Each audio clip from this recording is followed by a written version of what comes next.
I'll show you how I took accessible materials like a storage tote or 2x4s and transformed them into a beautiful indoor hydroponic pond for awesome plants and unique fish using primarily simple techniques. This video is sponsored by Fritz Aquatics. I've built countless ponds both indoors and out. While the big ones outside are cool, bringing that type of nature indoors is equally as rewarding. I was getting plants the other day when I came across lemongrass. I thought to myself, you could grow this as a bog plant in an aquarium. Wait, no, a little pond would be even better, and you can make it for those fish you've wanted to work with for a long time. I wanted to keep this build as straightforward and inexpensive as possible. I just wasn't exactly sure what that looked like, so I paced around the store looking at various materials until I came across these 15-gallon storage totes. I liked the large footprint relative to the volume, plus the $12 price tag was pretty appealing. However, I couldn't say the same for its appearance. That's when I went from the blue store to the orange one and grabbed a 10-foot long 2x10 and 5 8-foot long 2x4s. I also needed some screws to assemble it, but I had some at home already. I assumed I'd need to get more materials later, but this was a good place to start. We're back at my house and it's time to get to work. Without the lid, this container is nearly 9 1/4 inches tall. That's the same as the 2x10. Trust me, I think it's kind of weird too, but all dimensional lumber like these and 2x4s have just gotten smaller over the years and are no longer a 2x10 or a 2x4. That was actually helpful here though. It's also helpful to remove a factory edge before cutting the boards. While that wouldn't have affected this project, they're rarely square and I always remove them out of habit. Also, a quick note on board selection. You'll rarely find a perfect board, but ones without a cup, bow, crook, or twist are ideal. These inconsistencies are easy to spot by squinting and looking down the end of a board. The ones I collected were decent enough. We gotta cut the boards to size. There are many ways to do that, of course. Some will prefer a classic approach,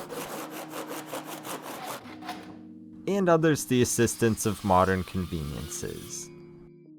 Whatever you choose is up to you. The dimensions for the 2x10 boards are right here, and I'll leave a complete list for everything down in the description.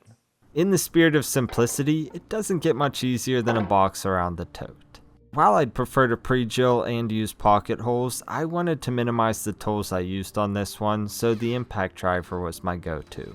Plus, you can kind of get the same effect as a pocket hole by drilling the screw a bit, backing it out, and then using the hole to drive the screw at an angle. These old screws fought back throughout the project, but they worked out. However, I only did this in the front where I wanted the screws to be invisible. If you don't care about that, you could do all 4 corners like I did on the back. Since the boards are so tall, I used 4 screws in each corner. Just like that, the box that will conceal the tote was complete. We're not stopping there though. Looking at the underside, you can see where it needs support in the corners and middle. That's where the 2x4s came in. I wanted to cut as few pieces as possible, so I considered how to support the tote and create a stand simultaneously. I did that using 2 horizontal boards with 5 bracing boards in the middle. I attached the first 2 boards to the underside of the box on the middle of the sides with 3 screws each. The horizontal boards would attach to these, but first I added a 45-degree detail in the corners.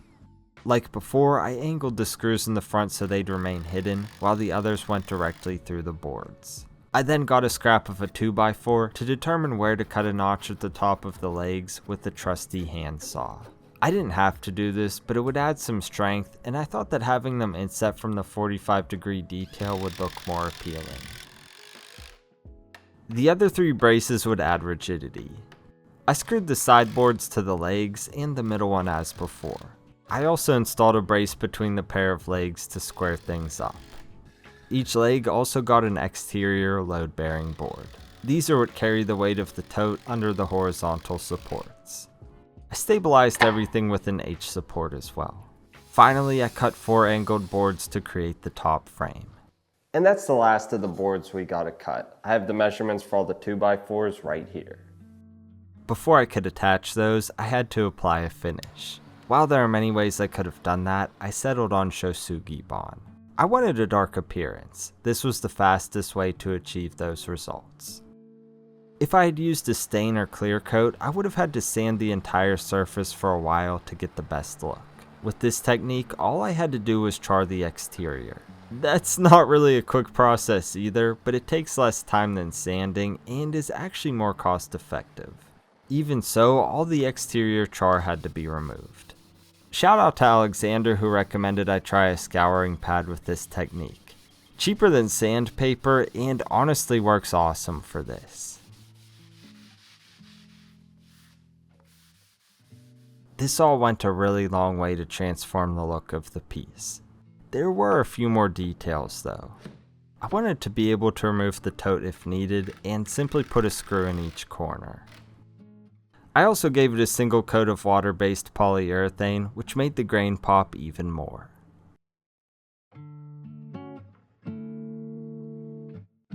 I'm extremely pleased with how this turned out, but this is just the foundation for what's to come. For now, I have it here in the animal room and eventually plan to move it somewhere with natural light, but because of that, we're going to need something artificial in the meantime.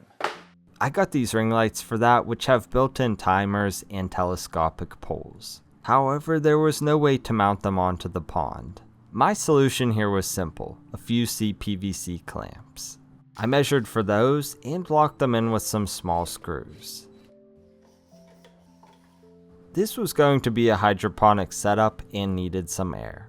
I got things looking pretty seamless by sending the airline tube through this gap behind the container and down the back. All it needed then was an air stone, a check valve, and a mini USB pump.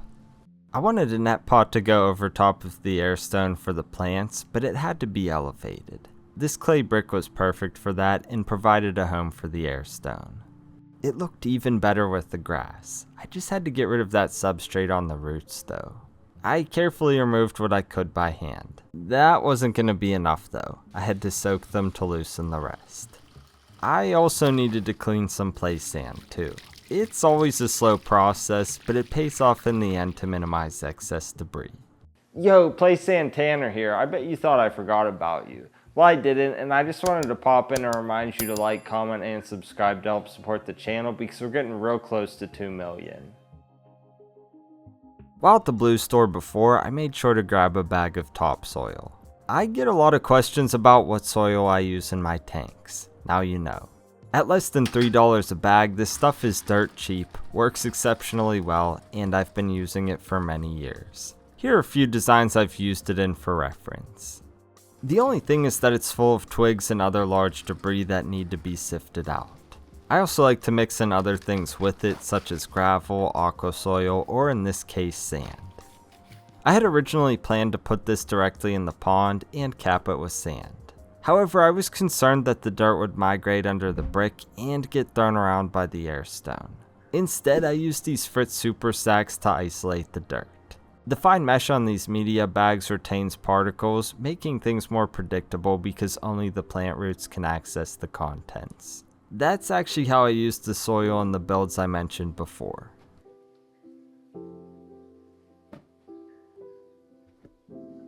Anyway, that meant it was ready for sand. And not as smooth as I had hoped. No big deal, I just evened it out with the sprayer. The plants are done soaking at this point and ready for another cleaning. I was able to spray off nearly everything with ease. That said, they're never going to be perfect, and a little bit of dirt here or there is no big deal. Now they were going to need a different type of substrate, Leca. I also had these soaking so they wouldn't float away. I filled up most of the pot with them, nested the roots, and buried those. I was really excited when I saw this and immediately got to filling. I did that as slowly as possible to avoid disturbing anything. However, the basket unexpectedly began floating. I tried weighing it down, but that wasn't enough. It just wasn't stable. Thinking on my feet, I removed it and its contents. I knew I had some river rocks in storage that I could use to add weight. I stacked them on the side so the air stone could work as intended before putting everything back as it was. This helped a lot, but I could tell that some of the Leca still wanted to float away. A few more rocks did the trick. I didn't really like how visible the edges of the pot were though, so I tried to hide them with salvinia. While they looked incredible, they weren't really good enough on their own. I figured I might as well try my luck with some driftwood. I'm glad I did because I didn't plan to do this, and they really complemented the grass well. Now, of course, these didn't completely hide the basket, but my hope is that they would anchor the salvinia to do a better job with that. The soil I added before was not for the plants you just saw, but for some aquatics like this rotala. I also added a dwarf aquarium lily and some banana plants. You know me, I couldn't help myself. I had to add some java moss along the edges too.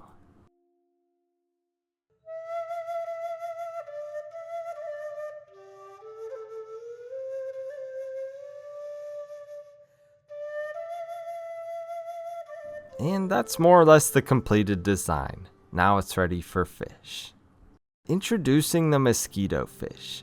These tiny fish are live bearers who get their common name from one of their favorite prey items. I'm sure some of you are saying, why these boring gray guppy-like fish? Well, allow me to introduce the melanistic mosquito fish. It's the same fish, just with naturally occurring genetic differences that make them appear like a Dalmatian molly. Now that takes me back. Dalmatian mollies were one of the first fish I ever kept, so they have a special place with me, and I guess is a reason I was interested in these fish. I came across the regular ones at an LFS and had to get a group of them going immediately. This pond was an excellent opportunity for that. Let's see what they think of their new home.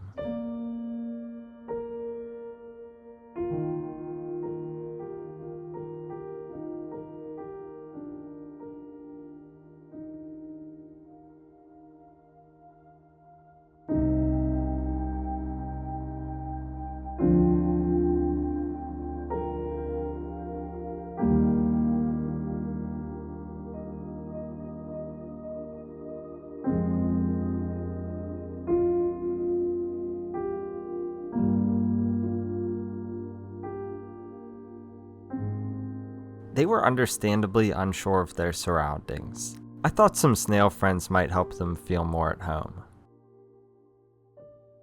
Since I didn't use any cycled materials, I also had to dose with Fritz Turbo Start nitrifying bacteria to ensure a safe environment for the animals even while being newly established.